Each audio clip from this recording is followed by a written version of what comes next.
Hello, my friends. Welcome back. If you enjoy these stories, don't forget to like, comment, and subscribe. I never believed small towns could hide anything truly terrifying until I moved to Willow Creek. I thought I wanted peace, a slower pace, friendly neighbors, clean air. What I didn't know was that some towns keep secrets. Some neighbors are not what they seem, and some things are better left undiscovered. I had rented a small house on the north side of Willow Creek for the summer. It was old, a little worn, but charming, with a wide porch and a backyard that ran into a line of trees. The town itself was quaint, seemingly normal. People waved, nodded, smiled politely. Everything looked perfectly safe. My next-door neighbor, a man named Gregory, lived alone.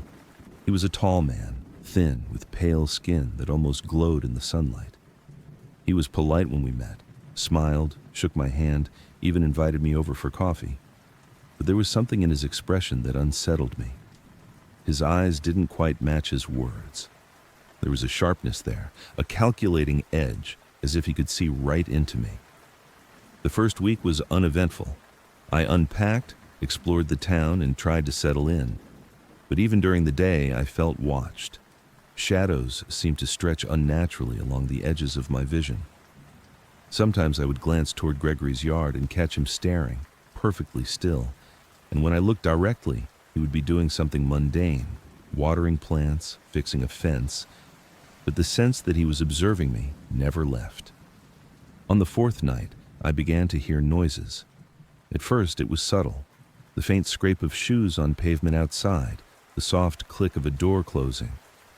I assumed Gregory was just moving about his yard, but the sounds continued after I had gone to bed. They came in patterns that didn't make sense, deliberate in a way that made my stomach turn. And then came the whispers. I woke in the middle of the night to voices, faint but insistent, echoing from the space between my walls and the trees outside. I couldn't make out the words, just syllables, tones that sounded like my name, repeated over and over. My heart pounded. I turned on every light, checked every lock. The noises stopped when I entered the living room, but resumed immediately when I returned to bed. The following morning, I noticed something strange. Objects in my house had shifted. The coffee mug I had left on the kitchen counter was now on the table. The chair in the corner of the living room was rotated toward the window. At first, I tried to convince myself I had moved them and forgotten. But the feeling of being watched intensified, gnawing at the edges of my sanity. I confronted Gregory that afternoon. He was in his yard, trimming a bush. "Hey," I called, "have you been around my house at night?" He paused, eyes narrowing slightly. "What do you mean?" "I don't know," I stammered. "I keep hearing things, moving sounds, whispers. My voice trailed off. He smiled, polite and casual. "Sounds like an old house. You're probably just adjusting." I didn't believe him, but I didn't press. That night, the activity escalated. Whispers swirled around my bedroom, bouncing from wall to wall. Shadows moved unnaturally in the corners. Then came scratching at the windows, deliberate, slow, like claws dragging across glass. My door handle rattled and I knew someone was outside. I didn't sleep. I didn't move. I just stayed huddled under my blankets, staring at the ceiling, waiting for morning. The next day, I decided to investigate. I walked around the perimeter of my property, trying to find evidence of intrusion. Nothing. No footprints, no disturbances. Gregory's yard was immaculate, not a sign of a trespasser. But when I glanced at his house, I caught a flicker of movement at one of his windows. He was watching me. Always watching. That night, I could take it no longer. I left my lights on and sat in the living room with my phone, ready to call the police if anything happened. Hours passed. The house was silent. I started to relax, and then I saw him. Gregory. Standing outside my window, perfectly still, staring in.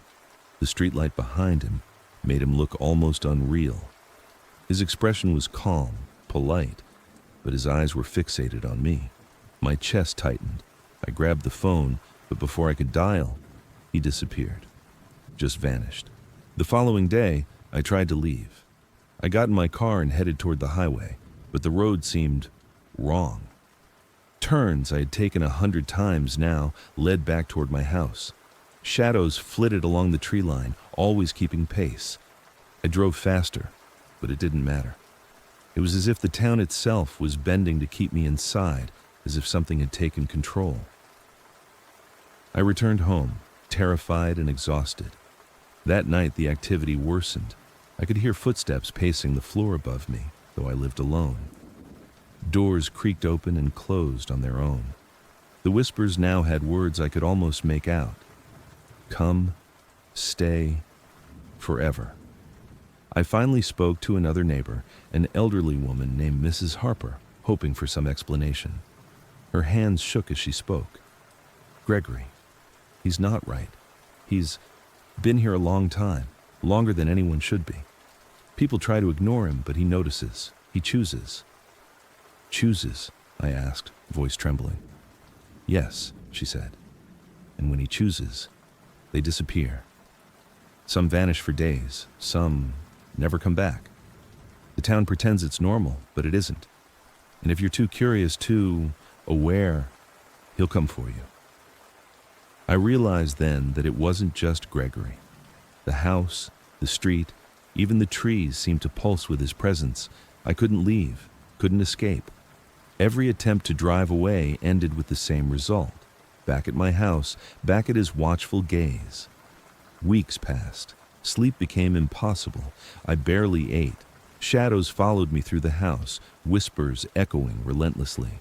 Objects moved without explanation, and always Gregory was there. Sometimes in the yard, sometimes glimpsed through a window, sometimes simply felt. Watching, waiting. One night, I woke to the sound of the front door creaking. I grabbed a flashlight and slowly approached. The light fell on him, Gregory, standing in the foyer, expression neutral, eyes dark, impossibly still. I froze. He tilted his head slightly, studying me as though I were a specimen. The whispers around me swelled, and the shadows grew thick and solid. I ran, not stopping, out the back door and into the woods behind my house. The path twisted unnaturally, leading me in circles. Shapes moved in the darkness, tall, featureless figures that glided silently, keeping pace with me. I tripped over roots, scraped my hands, my lungs burned, but I didn't dare look back. By dawn, I stumbled out of the trees and onto the street. My house was empty, silent, no signs of Gregory, no shadows. But I knew it wasn't over. I could feel him, patient, waiting. He had chosen me, and no matter how far I ran, I would never be free. I moved cities, changed jobs, changed my number, but the presence followed. Shadows flicker in corners, whispers echo faintly in empty rooms, and objects shift when I'm not looking. I live with constant fear, knowing he is still there, waiting, intelligent, relentless. I write this as a warning. If you ever move near a town like Willow Creek, be cautious. Don't be curious about neighbors who seem too perfect. Don't wander near abandoned properties, and never ignore the feeling of being watched. Some things are patient, and some things are not human. Gregory is patient.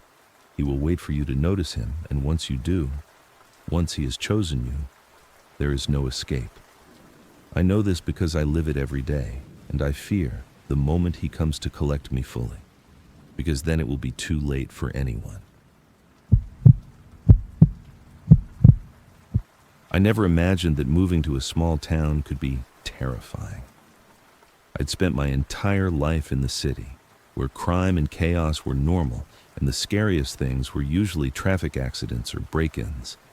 But the summer I moved to Eastwood, a sleepy town I had only passed through once as a kid, I discovered that terror comes in forms you can't see, smell, or touch until it's already too late.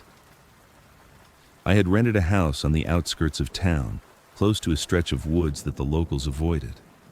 It was an old property, 2 stories, with peeling white paint and a sagging porch, but it had character. My neighbor, a man named Carl, lived a few doors down. He was in his late 50s, always tending to his lawn or working on his car. At first, he seemed friendly enough, nodding and waving whenever I walked by. But there was something in his eyes that made me uneasy, a cold, unreadable sharpness, like he was measuring me without me knowing. The first few days were normal. I settled in, unpacked my things, and explored the neighborhood. But even during the day, I felt watched. Shadows moved too fast. Shapes that shouldn't have been there lingered at the edges of my vision. I told myself I was just nervous, that city paranoia had followed me here. It started with small things. My mailbox was full of letters I hadn't received before, mostly bills and official-looking notices, but none for me. There were photographs, too, taken of my house from angles I couldn't possibly have imagined anyone seeing. The pictures were recent. I didn't know who had taken them. Then there were the noises. At night, I would wake to the sound of footsteps pacing just outside my bedroom window. They were slow, deliberate, and always stopped whenever I moved to look. I would hear whispers too, faint and unintelligible, almost carried on the wind. At first I thought it was an animal or someone playing a prank, but the whispers seemed to have intention. They called my name. One afternoon, I decided to confront Carl. I knocked on his door, and he opened it with that same polite, thin smile. "Hello," he said. "How are you settling in?" I swallowed hard. Can I ask you something? About the town? The woods?" His expression didn't change. "Depends on what you want to know." I hesitated. "There's something wrong. I can feel it. The woods, the people, even you. Something's watching me." Carl didn't flinch. He shook his head slowly. "You shouldn't wander near the edge of the woods at night, and you shouldn't ask too many questions. Some things out here don't like being noticed." I laughed nervously. "You're serious, right?" He didn't smile. "As serious as you're about to wish you weren't." That night, the whispers returned, louder, more insistent. They circled my house, seeming to come from every direction at once. The shadows moved in ways they shouldn't, stretching unnaturally along the walls, bending corners, pooling where light should have been. I stayed in my room, clutching my phone, but the battery drained rapidly, even though it had been full hours ago. The next day, I tried to leave town. I packed a bag and got in my car, driving toward the highway. But the roads didn't make sense. Streets I had driven down before twisted in impossible ways, leading me back to the same block near the woods. I saw shadows standing in the tree line, motionless, watching me. Heart racing, I tried another route. Same result. It was as if the town itself was bending, reshaping, keeping me trapped. By the third day, I was on edge, barely sleeping, barely eating. The activity escalated. My front door, locked tight, was slightly ajar when I returned from a brief errand. My living room furniture was shifted, though I hadn't touched it. And the whispers. They had a rhythm now. They repeated words I could almost understand. Come, stay, join. I decided to investigate the edge of the woods. I needed answers, even though every instinct screamed not to go. I grabbed a flashlight and stepped cautiously onto the narrow path. The forest swallowed the light, darkness pooling beneath the trees like water. As I walked deeper, I saw symbols carved into the bark, sharp, jagged, repeating in patterns. My stomach turned. Something about them seemed alive, almost breathing. And then I saw it. A figure, impossibly tall, unnaturally thin, moving between the trees. Its limbs bent at angles that should have been impossible. Its face was featureless, smooth and dark, yet I felt its gaze. It glided toward me silently, and my legs froze. I turned to run, but stumbled over a root and fell hard. When I looked up, the figure was gone, replaced by shadows that seemed to swirl in the dark. I scrambled back to the house, gasping for breath. Carl's warning echoed in my mind. The house felt oppressive now, the shadows clinging to the walls. I barricaded myself in my room, clutching a baseball bat, willing the sun to rise. Days blurred together. I couldn't leave. Every attempt to drive out of town failed. The roads twisted back toward the woods. The trees seemed to grow taller and closer with each passing hour. At night, the whispers were relentless. I saw figures pacing at the edge of the yard, gliding across lawns, staring with featureless faces. They didn't move like humans, but they weren't just shadows either. Something alive, intelligent, waiting. I reached out to the local sheriff hoping for help, but he avoided my questions. Pine Hollow has always had problems, he said. People go missing, but we don't ask why. You should do the same. By the end of the second week, I realized the truth. It had noticed me. Whatever lived in those woods, whatever haunted the edges of the town, it had chosen me. And it didn't just watch. It followed. It was patient, clever, and relentless. I haven't slept properly since. Shadows move where they shouldn't. Whispers echo in my apartment, repeating my name in the middle of the night. Objects shift when I'm not looking. And I know, without a doubt, that it is waiting for me to slip, to let my curiosity guide me back. I write this now as a warning. If you ever find yourself near Pine Hollow or any town where the woods feel too dark, where neighbors watch too closely, heed it. Avoid abandoned houses, strange paths, and symbols carved in trees. Don't ask questions. Don't wander alone. And whatever you do, do not acknowledge the shadows, because once they notice you, once they follow you, there is no escape. I've learned that the hard way. I live in the city now, but it doesn't matter. It followed me, silently, in the corners of my apartment, in reflections, in whispers carried on the wind. I cannot escape it. I do not know when it will act, but I feel it moving closer, always patient, always waiting. I know the day will come when it will finally reach me, and I fear I will be powerless to stop it.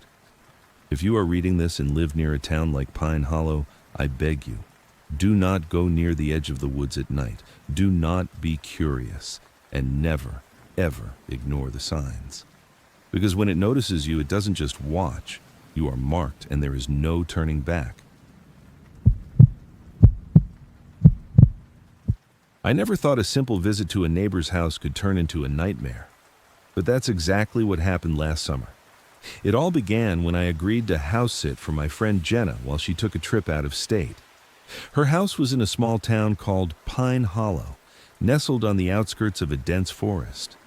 It looked harmless enough, a modest two-story house with a white picket fence and a quiet street, but there was something about it that set my nerves on edge the moment I arrived. The first night was peaceful, almost too peaceful.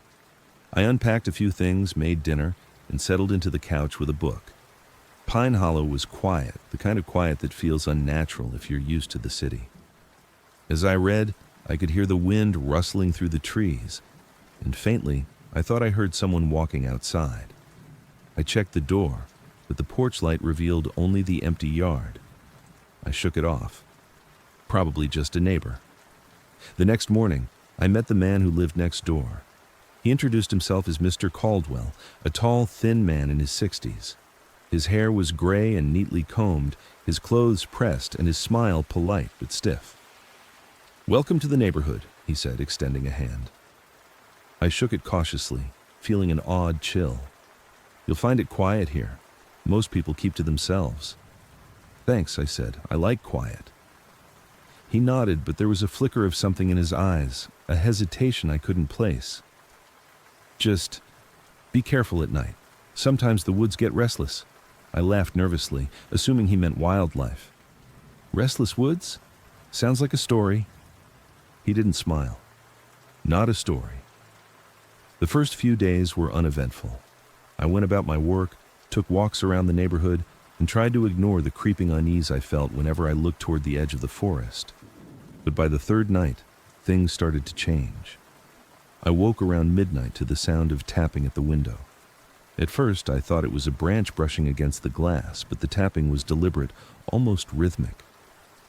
I froze. The sound stopped as suddenly as it started. Heart pounding, I tried to convince myself it was nothing. I went back to sleep, though uneasily. The next morning, I found scratches on the outside of the window frame, deep and jagged, as if someone, or something, had tried to claw its way inside. My stomach twisted. I considered calling Jenna, but I didn't want to worry her. I also debated calling the police, but worried they would dismiss it as a prank or some minor incident. That afternoon, I went outside to investigate the perimeter of the house. The yard was clear, but the forest edge seemed different, darker, thicker than I remembered. A faint path led into the trees, and I noticed symbols carved into the bark of several trees, crude, jagged markings that repeated in patterns I didn't recognize. I bent closer to inspect them, and an icy chill ran down my spine. Something about those symbols felt alive, pulsating with a strange energy. I decided to leave it alone, though curiosity gnawed at me. That night, the scratching returned, louder, accompanied by soft whispers I could barely make out. I strained to listen, but the words were incomprehensible, carried on the wind with a deliberate rhythm. It seemed to move closer, circling the house. My heart raced, and I felt the oppressive weight of unseen eyes. The following day, I went to Mr. Caldwell's house to ask about the markings. He seemed reluctant to speak at first, but eventually he leaned in, lowering his voice. Those carvings, they're warnings, not for humans. They guide it. Guide? What? I asked, feeling my stomach twist. He shook his head. You shouldn't be here alone. Whatever lives in those woods, it notices, it watches. And if it knows you're curious, his voice trailed off. That night, sleep became impossible. I lay awake, listening to the house creak and groan, hearing the whispers that seemed to seep from the walls themselves. Shadows moved in ways that didn't make sense, stretching and contorting in the corners of my vision. The air grew heavier with each passing hour, as though I were breathing through water. By the fifth night, I could no longer ignore it. I had to see what was happening at the forest edge. I grabbed a flashlight and crept out the back door, trying to remain quiet. The path that led into the trees was narrow, lined with the same carved symbols I had seen earlier. My flashlight illuminated shapes in the darkness, but I couldn't make out what they were. My breath came in short, sharp bursts as I pressed forward. Then I saw it. A figure, tall and impossibly thin, moved between the trees. It didn't walk. It glided, unnaturally silent, its limbs bending at angles that defied anatomy. Its face was featureless, smooth, and dark, yet I felt its gaze pierce me. I stumbled backward, heart hammering, and the figure stopped. For a moment it seemed to regard me, patient and intelligent. Then it vanished into the forest, leaving only the whispering in its wake. I ran back to the house and locked every door. My hands shook uncontrollably. Mr. Caldwell's warning echoed in my mind. I couldn't stay here. I had to leave. The next morning, I tried to drive out of Pine Hollow, but the road seemed wrong. Turns that should have led to the highway twisted back toward the woods, as if the town itself were bending around me. Shadows flickered at the edges of my vision, moving with me, keeping pace without making a sound. My chest tightened, panic setting in. I finally reached the main road, exhausted and trembling. For a moment I felt relief, but it didn't last. That night, back in my city apartment, I began hearing the whispers again, soft, insistent, echoing through the walls. Shadows flickered in corners where no light fell. I realized with a sickening certainty that it had followed me. Days turned into weeks, and the presence grew more insistent. Objects moved when I wasn't looking. Shadows stretched across the walls in ways that made no sense. Whispers carried my name, repeating it over and over. I began to lose sleep entirely, haunted by the feeling of being watched. I tried to research Pine Hollow, the woods and the houses along the edge of town. There were stories, vague, half-forgotten, dismissed as urban legends, but nothing concrete. Families that had lived along the forest disappeared without explanation, and the townsfolk seemed to pretend these events never happened. But I know they did. I saw it with my own eyes. I write this as a warning. If you ever find yourself in a quiet town with woods at the edges and your neighbors seem too watchful, heed the signs. Avoid abandoned properties and never follow strange paths into the forest.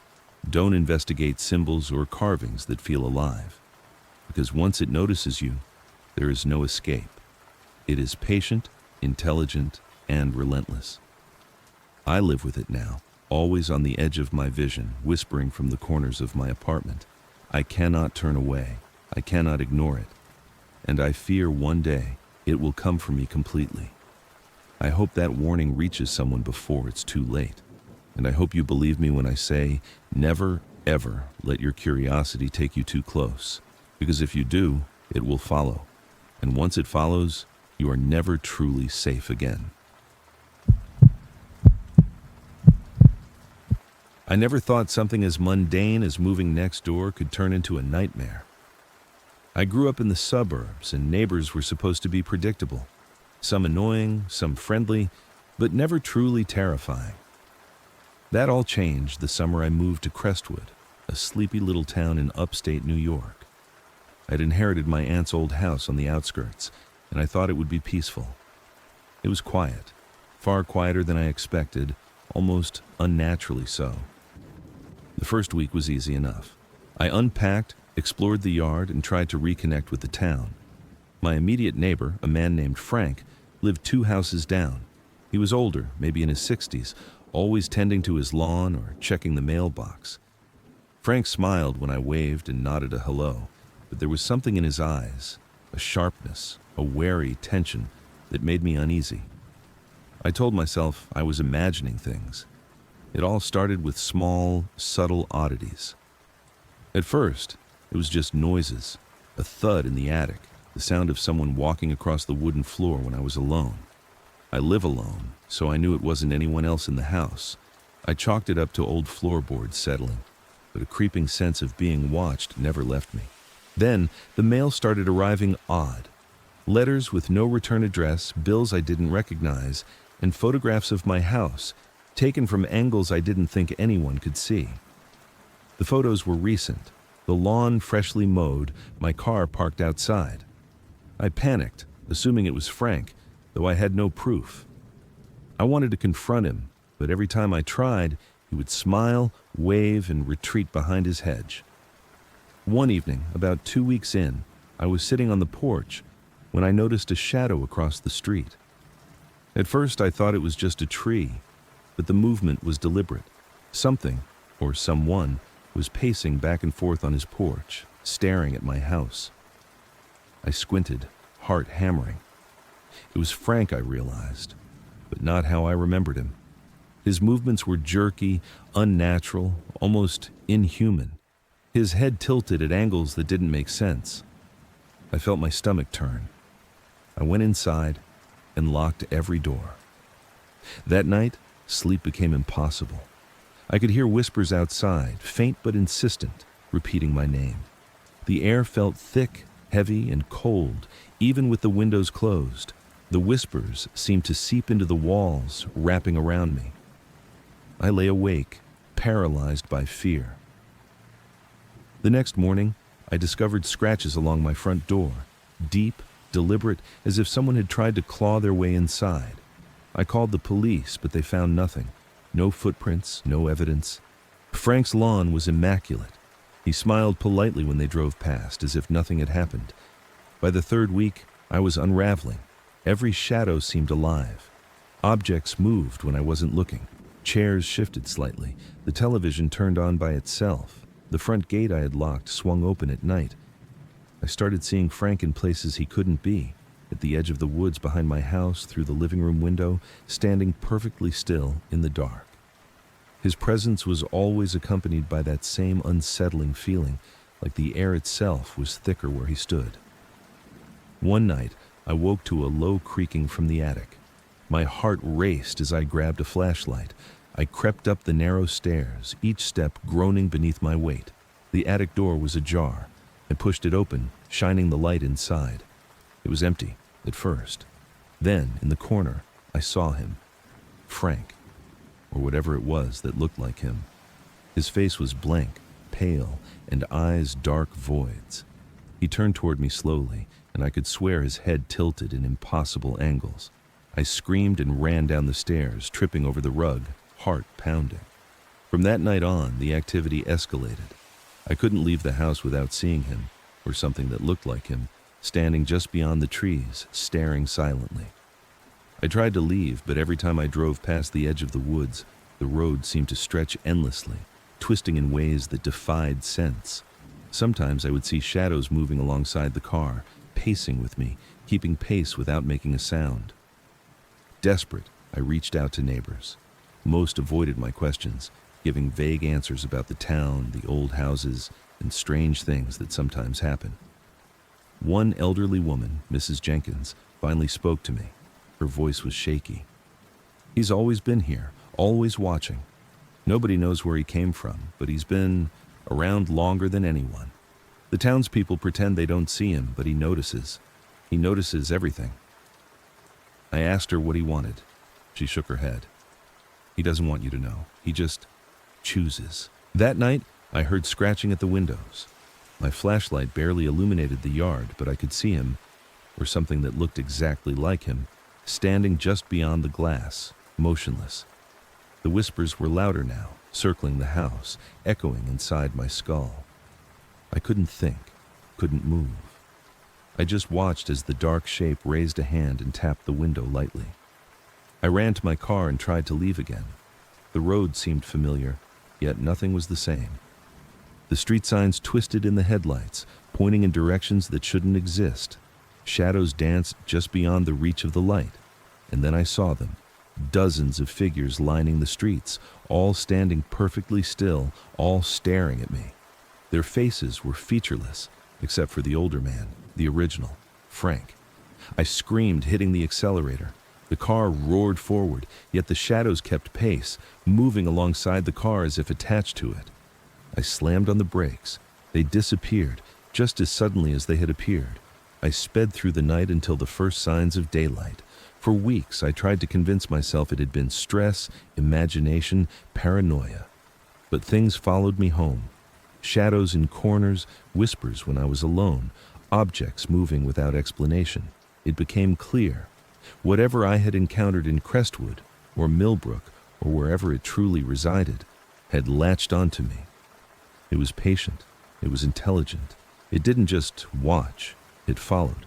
I've tried to move, tried to escape, but it always finds a way. A shadow in the corner of my eye, a tap at the window in the middle of the night, whispers repeating my name.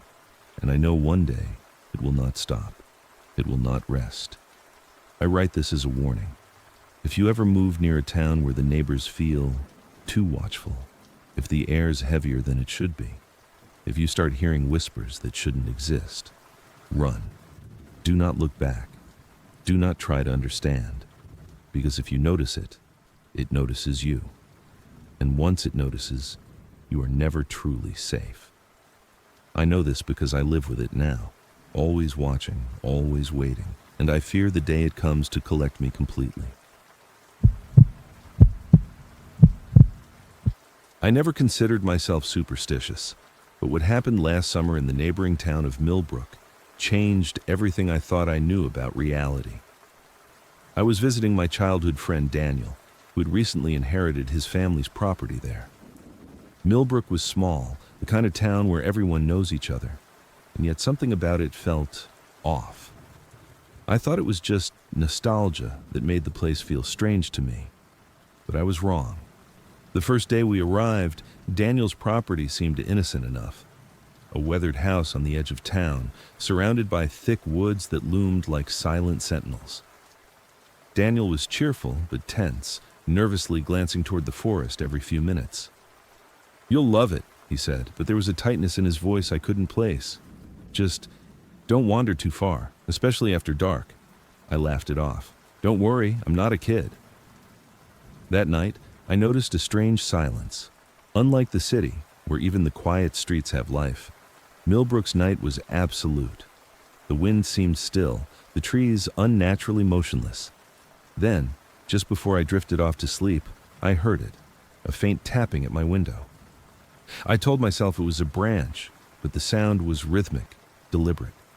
I froze and listened as it stopped just as suddenly as it began. The next day, Daniel tried to show me around, but my eyes kept wandering toward the edge of the property, toward the woods that pressed closer and closer to the house. At the far end of the yard stood an abandoned house, half hidden behind trees. Its paint was flaking, windows boarded haphazardly, and the roof sagged as though the building itself were bowing under some invisible weight. "Don't even look at it too long," Daniel muttered when he noticed my curiosity. "The Jennings used to live there. Years ago, one night, they disappeared. Nobody knows why. Nobody ever goes near it." I wanted to laugh, but his expression told me this wasn't a joke. That evening, sleep didn't come easily. The wind had picked up slightly, but the air seemed thick, almost electric. A faint whisper drifted through my room. I couldn't make out the words, but I knew it was calling my name. My stomach twisted, but I forced myself to tell myself it was my imagination. On the third day, I found myself wandering closer to the Jennings house. I didn't know why. I couldn't explain the pull that led me there. But curiosity always has a way of dragging you to the edge of danger. The closer I got, the heavier the air felt. It wasn't just the humidity or the heat, it was something else, something pressing in from all sides. As I approached, I noticed carvings on the trees surrounding the property, sharp, jagged symbols etched into the bark in repeating patterns. I crouched to inspect them, feeling a chill creep up my spine. Each symbol seemed familiar in some way I couldn't place. Something about them felt alive. The forest beyond them seemed darker, deeper, almost as if it were swallowing light. I took a step closer to the Jennings house and froze. A shadow moved behind one of the boarded windows. I couldn't tell if it was human, animal, or something else entirely. My heart pounded as the shadow shifted again, disappearing when I blinked. I wanted to run, but my legs were rooted to the ground. That's when I heard the whispers again, clearer now, forming words I could almost understand. "Come, stay, forever." I ran. I didn't stop until I reached Daniel's house, gasping and sweating, convinced I had imagined it. But I knew I hadn't. Something was there, something alive, watching, waiting. That night, it escalated. The whispers returned, moving through the house itself. I could hear them in the walls, under the floorboards, in the ceiling. I wasn't alone. Furniture shifted subtly. Objects I had left on the table moved across the room. The air grew colder with each passing hour. I huddled in my room, eyes wide, praying for dawn. The following day, Daniel looked at me with worry etched into his face. "You saw it," he said. "I didn't want to tell you, but I guess now it doesn't matter. The Jennings, they didn't just disappear. Something took them, and it doesn't like strangers." "What do you mean?" I asked, dread pooling in my stomach. "It's older than the town, older than anyone can remember. It lingers in the shadows, watches the woods, the houses, the streets. It chooses who to notice. The people who vanish, they don't leave. They become part of it." I tried to brush it off, but the unease had already taken root. That night, I woke to footsteps pacing outside my door. Slow, deliberate, almost mocking. I held my breath, terrified to move. Then the whispering came again, closer than ever. "Come!" I bolted from my room, heart hammering, and ran outside. The darkness seemed to stretch, the shadows in the yard elongated unnaturally. And there it was, at the edge of the clearing, the Jennings house. A figure moved inside, black and shifting, too tall to be human, too fluid to be solid. My stomach turned. The air smelled of decay, old rot, and something metallic. The following days were a blur. Sleep became impossible. Every shadow in the woods, every flicker in the corners of my vision seemed to be moving closer. Objects shifted when I wasn't looking. I caught glimpses of figures in the windows of the Jennings house, tall, black, featureless forms that melted into the darkness when I tried to focus. On the seventh night, I decided I couldn't stay. I packed frantically, refusing to look toward the Jennings house as I left. Daniel tried to warn me, but I couldn't listen. I just wanted to get out. Driving away, I thought I was safe. The road back to the highway seemed to stretch endlessly. Trees pressed in, shadows moving along the edges of the road. Twice, I thought I saw figures standing just beyond the headlights, disappearing when I tried to focus. By the time I reached the main road, I was shaking. sweating, my heart still hammering. Back in my apartment, I tried to move on, to convince myself I had imagined everything. But I haven't been free. Shadows still move in corners, whispers still echo in quiet rooms. Sometimes I wake in the middle of the night to the faint smell of rot and a voice that calls my name. I've researched Millbrook and the Jennings disappearance obsessively. The property exists, but records of the family are scant. Locals speak in hushed tones about strange occurrences, vanishing pets, neighbors who disappear without explanation, but no one admits it openly. The town seems to want to forget it, but the darkness doesn't. I've learned that it is patient. It doesn't need to chase. It watches, waits, and when it notices someone who can see it, well, it calls them. Once it calls, there is no escape. I write this as a warning. If you ever find yourself near Millbrook, do not stray from the roads. Avoid the woods. Never approach abandoned properties. And whatever you do not follow the whispers, because if you do, it will follow you. And once it follows, there is no running. I know this because I've felt it behind me, in my peripheral vision, waiting, always waiting. And I fear that one day it will come to collect me. Thanks for watching. Don't forget to like, comment, and subscribe for more stories.